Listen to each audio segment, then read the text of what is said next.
Hi! So I'm going to be reviewing The Midnight Library by Matt Haig.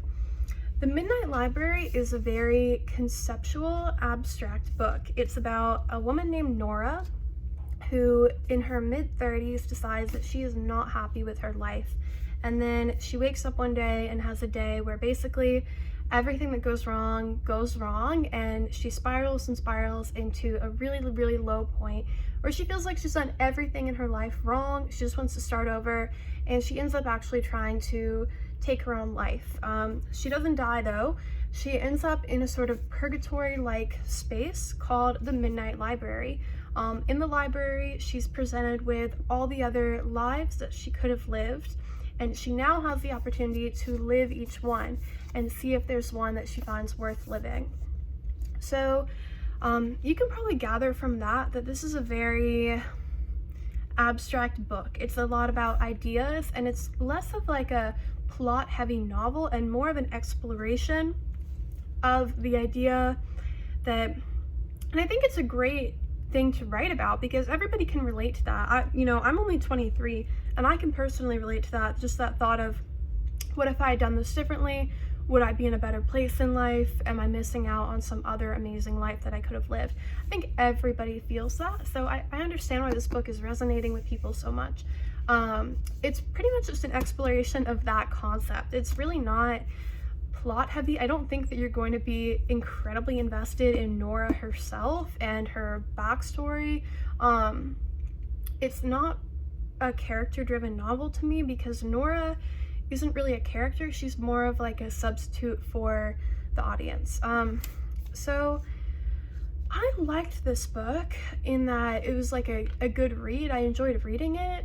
Would I recommend it to everybody? Not necessarily, because it gets into sort of self-help territory at points, and there's a lot of like vague cliche platitudes in this book that bring it down for me. Like, I think it could have been so much better, and there's just so much in here. Like, you'll be reading, something's happening to Nora, and then all of a sudden it'll say like, and Nora thought back to the life that she had lived, and love was there all along, but she hadn't seen it because it was just behind her, or something like that. And I'm like, okay, it feels like it's trying to be so deep, and it's kind of deep, but not as deep as it wants to be. There's a lot of philosophy in this book, like literal quotes from philosophers, which I liked. I liked that it incorporated that.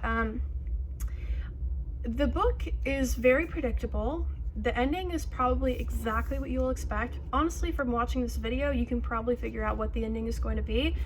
It didn't go in any sort of different, unexpected direction. It's exactly what you will expect. So I didn't love that. I liked the writing style. There's some beautiful passages in here. It's kind of understated writing, not a lot of like crazy big words or anything pretentious. So I enjoyed that. But ultimately, I just didn't really connect with this book as much as I would have liked to. A lot of other people do love it, and they're really connecting with it, so I think that's great. The other thing is the dialogue is very Hallmark-like. It's like, and the characters say like exactly what the themes are. So Nora will go to another life, and then the characters will be like, wow, Nora, you're so intelligent and you have everything. You're so rich in this life, but isn't there just something missing? Like they just say really obvious things, and it just feels kind of cheesy. So it's a really cute book. I think it would be a cute like mini series or maybe even a movie, but I'm not gonna go crazy with recommending this. I would recommend it if you are really intrigued by the plot. If you don't mind a more abstract conceptual book, you might love this one. I personally give it a 6 out of 10. I didn't hate it. I enjoyed reading it, and it's a really quick read as well. It just didn't give me the depth and the kind of unique aspect that I had been hoping for. So Midnight Library, I give it a 6 out of 10. If you've read it, let me know what you thought.